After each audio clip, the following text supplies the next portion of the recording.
नमस्कार, जय हिंद साथियों। मैं आपके साथ यूपी टेट के कुछ एनवायरनमेंट सेक्शन के प्रश्नों की चर्चा करने जा रहा हूं, जो यूपी टेट परीक्षा के लिए बेहतरीन साबित होने वाली है। तो इसमें हम पठार के बारे में चर्चा करने वाले हैं। सबसे पहले पठार से हम क्वेश्चन लिए हुए हैं, जो कि बहुत ही महत्वपूर्ण साबित होने वाले हैं।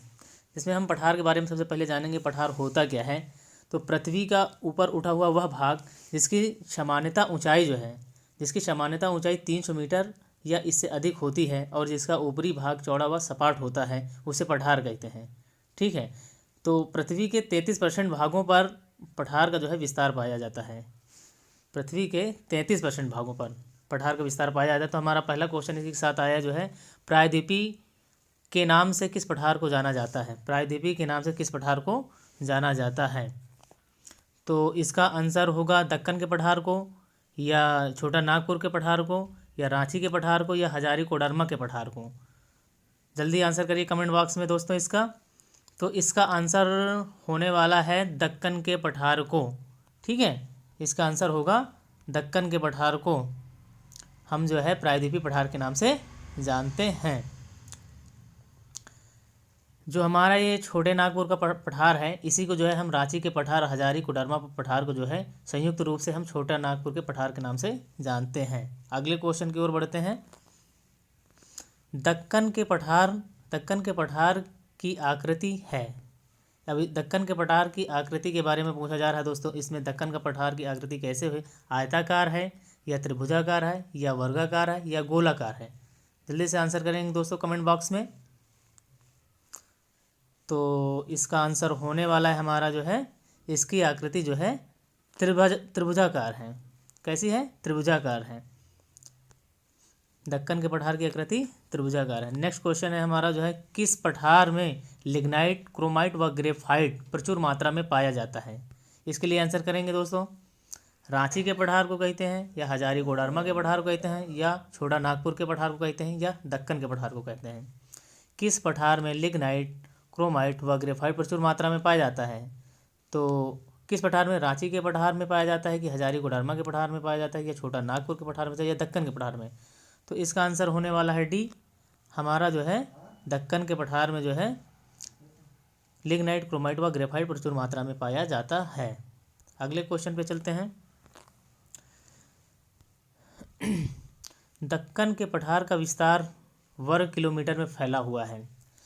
हाँ दोस्तों, इसमें बताएंगे दक्कन के पठार का विस्तार कितने वर्ग किलोमीटर में फैला हुआ है।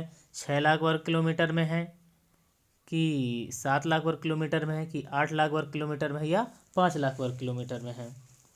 जल्दी से आंसर करेंगे इसका। तो दक्कन के पठार का विस्तार हमारा इसका आंसर होने वाला है डी नंबर, जिसका 5 लाख वर्ग किलोमीटर इसका विस्तार पाया जाता है। नेक्स्ट क्वेश्चन पे चलते हैं। दामोदर व स्वर्ण रेखा नदी किस पठार से निकलती है। इसका आंसर करेंगे। बहुत ही अच्छा क्वेश्चन दोस्तों। दामोदर व स्वर्ण रेखा नदी किस पठार से निकलती है। तो इसका ऑप्शन नंबर 1 है दक्कन के पठार को, छोटा नागपुर के पठार को, या रांची के पठार को, या हजारी कोडरमा के पठार को। इसका आंसर करेंगे दोस्त। तो इसका आंसर होने वाला है दामोदर व स्वर्ण रेखा नदी हमारी कहाँ से निकलती है? छोटा नागपुर के पठार से। कहाँ से? छोटा नागपुर के पठार से। ठीक है। नेक्स्ट क्वेश्चन हमारा होने वाला है। नेक्स्ट क्वेश्चन का आंसर करिएगा दोस्तों। छोटा नागपुर के पठार की औसत ऊंचाई कितने मीटर है। इसकी ऊंचाई के बारे में पूछा गया है। छोटा नागपुर के पठार की औसत ऊंचाई कितने मीटर है। दोस्तों ये औसत की जगह औरत हो गया, इसको औसत कर लीजिएगा, औसत। ठीक है। तो छोटा नागपुर के पठार की औसत ऊंचाई कितने वर्ग मीटर है। तो ये हमारा 900 मीटर होगा, या 700 मीटर होगा,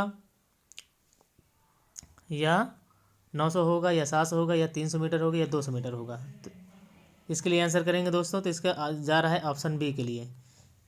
ऑप्शन बी के लिए जा रहा है 700 मीटर। छोटा नागपुर के पठार की ऊंचाई हमारी 700 मीटर होगी। ठीक है। नेक्स्ट क्वेश्चन पे चलते हैं। अगला क्वेश्चन हमारा, रांची, हजारीबाग तथा कोडरमा के पठार को संयुक्त रूप से किस नाम से जाना जाता है। मैंने पठार पे क्वेश्चन लिए हैं दोस्तों, जो कि यूपी टेट की परीक्षा में हमेशा पूछे गए हैं, इसलिए इनको मैं महत्वपूर्ण श्रृंखला में रखता हूँ और इसका आप आंसर करिए, बार बार रिवीजन करिए। हाँ तो दोस्तों इसको जो है आंसर करेंगे, रांची, हजारीबाग तथा कोडरमा के पठार को संयुक्त रूप से किस नाम से जाना जाता है। दक्कन के पठार के नाम से जाना जाता है, या छोटा नागपुर के पठार के नाम से जाना जाता है, या ए और बी दोनों के लिए, या नन, कोई नहीं। आंसर करेंगे दोस्तों, इसका आंसर जा रहा है छोटा नागपुर के पठार को, बी नंबर, छोटा नागपुर के पठार को संयुक्त रूप से जो है रांची, हजारीबाग तथा कोडरमा के पठार से के नाम से जाना जाता है। अगला क्वेश्चन यहीं पे आ रहा है इसी श्रृंखला में। अगला क्वेश्चन है हमारा, छोटा नागपुर के पठार का विस्तार कितने वर्ग मीटर में है। छोटा नागपुर के पठार का विस्तार कितने वर्ग मीटर में है। तो हमारा 9000 किलोमीटर में होगा, या 3000 वर्ग किलोमीटर में होगा, या 65,509 वर्ग किलोमीटर में होगा, या 20,000 वर्ग किलोमीटर में होगा। इसका आंसर करेंगे दोस्तों, कमेंट बॉक्स में कमेंट करिए। तो इसका आंसर होगा जो है सी नंबर के साथ जा रहा है, सी नंबर, यानी कि 65,509 वर्ग किलोमीटर छोटा नागपुर के पठार का जो है टोटल विस्तार पाया जाता है। अगले क्वेश्चन पे आते हैं, निम्न में नकदी फसलों के उदाहरण हैं। बहुत ही प्यारा क्वेश्चन है दोस्तों, जो कि हमेशा यह पूछा जाता है परीक्षाओं में नकदी फसलों के विषय में, और बच्चे से गलत करते हैं। तो निम्न में नकदी फसलों के उदाहरण हैं, चाय, गन्ना, कपास, तिलहन, ए ऑप्शन पे, बी ऑप्शन से फूल, फल, सब्जियां, सी ऑप्शन से चावल, गेहूँ, डी ऑप्शन नन। इसके लिए कमेंट करेंगे दोस्तों, हाँ कमेंट करिए। तो इसका जो है जा रहा है हमारा, देखिए ए, जो ऑप्शन ए है, चाय, गन्ना, कपास, तिलहन, यही होगा हमारा जो है नकदी फसल। ठीक है, क्योंकि हम इससे मतलब उत्पादित करके तुरंत इससे हमें जो है धन की प्राप्ति हो जाती है, तुरंत इसको हम बेच देते हैं, कच्चा माल ही बेच देते हैं। बाकी रही बात हमारा जो ऑप्शन बी है, फल, फूल, सब्जियां, ये हमारी बागवानी सब्जियां हैं, बागवानी फसलें हैं, और चावल, गेहूँ हमारी खाद्यान्न फसलें हैं। अगले क्वेश्चन पे 10वें नंबर पे चल रहे हैं दोस्तों, जो है 10वां नंबर क्वेश्चन हमारा कह रहा है, रबी की फसल की बुवाई किस माह में की जाती है। ठीक है, तो इसके लिए कमेंट करेंगे दोस्तों, रबी की फसल जो है किस माह में बुवाई जाती है। तो इसके लिए फटाफट आंसर करिए। रबी की फसल को एक नोट कर लीजिएगा, इसे शीतकालीन फसल भी कहा जाता है। ठीक है, इसे शीत ऋतु की फसल भी कहा जाता है, तथा इसकी बुवाई कब की जाती है, अक्टूबर से दिसंबर के माह में की जाती है, या फरवरी से अप्रैल के बीच में की जाती है, या मई से जून के बीच में जाती है, या कोई नहीं। इसके लिए तुरंत आंसर करिए। तो हमारी रबी की फसल जो है अक्टूबर से दिसंबर माह के मध्य जो है इसकी बुवाई की जाती है, ए नंबर। ठीक है, अगले क्वेश्चन पे चलते हैं, रबी की फसल निम्न में से कौन सी है। अब इसमें फसल के बारे में ही डायरेक्ट पूछ लिया है, रबी की फसल निम्न में से कौन सी है। हमारा सरसों, मसूर, चना है, या मटर, गेहूँ, आलू है, या ए बी दोनों हैं, या कोई नहीं। इसके लिए आंसर करें तुरंत। तो इसका आंसर हमारा जाने वाला है सी नंबर, ए बोथ वाला, यानी कि ए व बी दोनों, बोथ, BOATS। थोड़ा सा टाइपिंग एरर है। और हमारा अगला क्वेश्चन आ रहा है, जायद की फसल की बुवाई कब की जाती है। तो जायद के विषय में दोस्तों जान लीजिए कि जायद की फसल की जो है बुवाई कब की जाती है। अप्रैल मई में की जाती है, या अप्रैल मई में की जाती है, फरवरी मार्च में की जाती है, नवंबर दिसंबर में की जाती है। तो इसके लिए आंसर करिएगा दोस्तों, तुरंत इसके लिए आंसर करिए।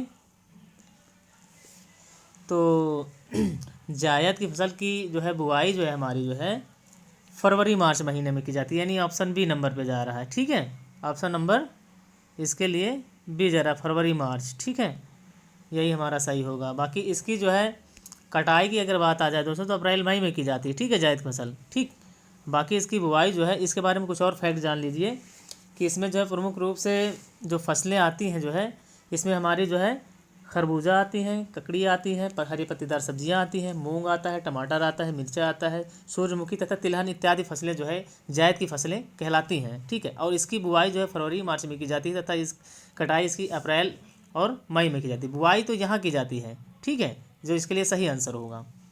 अगले क्वेश्चन पे चल रहे हैं। निम्न में से खरीफ की फसल है। अब दोस्तों खरीफ के बारे में थोड़ा सा जान लीजिए, खरीफ की फसल होती क्या है। ठीक है, तो खरीफ की फसल, निम्न में से खरीफ की फसल, सॉरी कहाँ चला गया क्वेश्चन, हाँ यहाँ, निम्न में से खरीफ की फसल है। ठीक है, तो निम्न में से खरीफ की फसल कौन सी है। तो खरीफ की फसल के बारे में जान लीजिए आप, जो खरीफ की फसल होती क्या है। तो खरीफ की फसल को जो है हम वर्षा ऋतु की फसल कहते हैं। ठीक है, इसे हम वर्षा ऋतु की कहते हैं। कब की, वर्षा की। ठीक है, अच्छा, और इसके बारे में क्या जानेंगे कि इसकी जो है खरीफ की फसल जो है कौन सी है। तो इसकी बुआई कब की जाती है। पहली बात, खरीफ की फसल की बुआई कब की जाती है, इसके लिए कमेंट करिए। तो इसकी बुआई जो है मई से, इसकी मई से जुलाई के मध्य की जाती है। ठीक है, और रही बात इस क्वेश्चन के आंसर की, तो निम्न में से खरीफ की फसल कौन सी है। तो इसका आंसर तुरंत कर दीजिए। धान होगा, मक्का होगा, गन्ना होगा, सोयाबीन होगा, या ज्वार बाजरा होगा, या सोयाबीन मूंगफली होगी, या सभी होंगे। तो इसका आंसर हमारा जा रहा है डी के साथ, सभी होंगे। भाई खरीफ की फसल हमारी जो है क्या होगी, धान भी होगा, मक्का भी होगा, गन्ना भी होगा, तंबाकू भी होगा, ज्वार बाजरा सोयाबीन मूंगफली, तथा इसमें जो है एक जूट भी आता है। कौन आता है, जूट। जूट भी खरीफ की फसल के अंतर्गत आता है। ठीक है, तो परीक्षा में पूछा जाए तो इसका आसानी से आंसर कर लीजिएगा, गड़बड़ मत कीजिएगा। अगला क्वेश्चन है हमारा, सितंबर से अक्टूबर माह के मध्य काटी जाती है। ठीक है, इसके लिए आंसर करेंगे दोस्त, सितंबर से अक्टूबर के माह कौन सी फसल की कटाई की जाती है। ठीक है, तो क्या रबी की फसल की कटाई जो सितंबर से अक्टूबर माह में की जाती है, या जायद की फसल की जाती है, या खरीफ की फसल की जाती है, या इनमें से कोई नहीं। तुरंत आंसर करिएगा दोस्तों। तो इसका आंसर हमारा जाने वाला है, कौन सा जाएगा, रबी की फसल होगी, या जायद की फसल होगी, या खरीफ की फसल होगी। तो सितंबर से अक्टूबर माह में जो हमारी फसल की कटाई होती है वो हमारी होती है खरीफ की फसल की। Option number C. ठीक है, चलिए ठीक है, नेक्स्ट क्वेश्चन पर चलते हैं। अगला क्वेश्चन है हमारा, मई से जुलाई के मध्य किस फसल की बुआई की जाती है। मई से जुलाई के मध्य किस फसल की बुआई की जाती है। ठीक है, तो इसके बारे में आंसर करिएगा दोस्तों। ठीक है, मई से जुलाई के मध्य किस फसल की बुआई की जाती है। रबी की फसल की जाती है, या जायद की फसल की जाती है, या खरीफ की फसल की जाती है, या इनमें से कोई नहीं। ठीक है, तो इसके लिए आंसर करेंगे, तो मई से जुलाई के मध्य में जो है खरीफ की फसल की बुआई की जाती है। ऑप्शन नंबर सी इसका जो है सही जा रहा है। ओके, ठीक है, अगला क्वेश्चन चल रहे हैं हम। अगला है हमारा, झूम कृषि भारत के किन राज्यों में की जाती है। झूम कृषि पढ़े ही होंगे, झूम कृषि। ठीक है, तो भारत के किन राज्यों में की जाती है, इसके बारे में पूछा है जो है। झूम कृषि का मतलब होता है जंगलों की कटाई करके, ठीक है, उस पर जो है कृषि किया जाता है, उसे झूम कृषि कहते हैं। ठीक है, जब उसकी उर्वरता जो है कम हो जाती है, फिर दूसरी जगह छोड़ कर, ये जनजातियों द्वारा की जाने वाली जो है कृषि है। ठीक है, झूम कृषि। तो इसका आंसर करिए, झूम कृषि भारत के किन राज्यों में की जाती है। असम, मेघालय, मिजोरम में की जाती है। ठीक है, ये 80 नंबर बता रहा है कि नागालैंड, मणिपुर, अंडमान निकोबार में की जाती है, या डी कह रहा है इनमें से कोई नहीं, या बी कह रहा है ए और सी दोनों। तो इसके लिए कमेंट करेंगे दोस्त। इसका क्या आंसर होने वाला है, इसका आंसर होने वाला है बी। कौन सा, बी। इसका आंसर भी होगा, झूम कृषि भारत के जो है असम में, मेघालय, मिजोरम, नागालैंड, मणिपुर, ठीक है, अंडमान निकोबार द्वीप समूह, ठीक है, इतनी जगहों पे झूम कृषि मुख्य रूप से की जाती है। नेक्स्ट क्वेश्चन हमारा, अच्छा क्वेश्चन समाप्त हो गए। थोड़ा सा जो है उष्णकटिबंधीय घास के मैदानों से क्वेश्चन आते हैं दोस्तों, ये बहुत इंपॉर्टेंट है, इसकी नोट्स बना लीजिएगा और लिख लीजिएगा।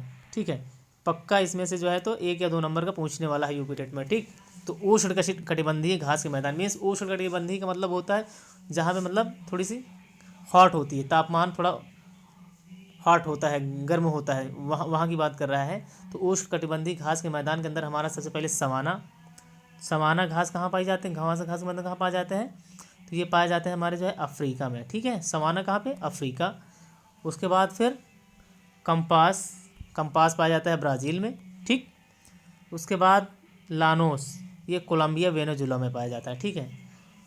तो हमारे मुख्य रूप से ये 3 परीक्षा की दृष्टि से मोस्ट इम्पॉर्टेंट है जिसे मैंने लिया है, जिसमें जो है हमारा savanna Africa, campos Brazil, llanos Colombia Venezuela, ठीक है। उसके बाद शीतोष्ण, ठीक है, जो ठंडे प्रदेशों की बात कर रहा है इसमें जो है शीतोष्ण कटिबंधीय घास के मैदान, ठीक है। तो किन देशों में, मतलब जहाँ पे थोड़ा सा मौसम जो है आर्द्र होता है, ठीक है, तो वहाँ की बात कर रहा है जो है कि शीतोष्ण कटिबंधीय घास के मैदान। तो शीतोष्ण कटिबंधीय घास के मैदान में जो हमारा पहला नंबर ये आ रहा है प्रेयरी। तो प्रेयरी जो पाया जाता है, ये कहाँ पाया जाता है दोस्तों? उत्तरी अमेरिका, ठीक है। पंपास कहाँ पाया जाता है? Argentina Brazil. पंपास कहाँ? Argentina Brazil. Downs Australia, steppe Eurasia, pusztas Hungary, belt दक्षिण अफ्रीका, ठीक है। एक बार फिर से, एक शीतोष्ण कटिबंधीय घास के मैदान प्रेयरी उत्तरी अमेरिका में पाई जाती है, pampas Argentina Brazil, downs Australia, steppe Eurasia, pusztas Hungary, belt दक्षिण Africa. Belt means black belt होता है, उसको याद कर लीजिए। और दक्षिण अफ्रीका के लोग काले होते हैं, काले बेल्ट से रिलेटेड कर लीजिए इसको जो है दक्षिण अफ्रीका, ठीक है। और इसी के साथ ये हमारी सीरीज़ ख़त्म होती है। बहुत छोटी सीरीज़ थी, बाकी मैंने कोशिश किया कि इसमें आपको कुछ ना कुछ जो है बेनिफिट हो। ज़्यादा ज़रूरी नहीं कि बहुत ज़्यादा मैटर जो है हम इसमें शामिल करें, जितना शामिल करें जो परीक्षा की दृष्टि से महत्वपूर्ण हो, ठीक है। इसी के साथ विराम लेते हैं दोस्तों। मेरे चैनल को सब्सक्राइब करिए, लाइक करिए और शेयर करना बिल्कुल भी ना भूलें। धन्यवाद।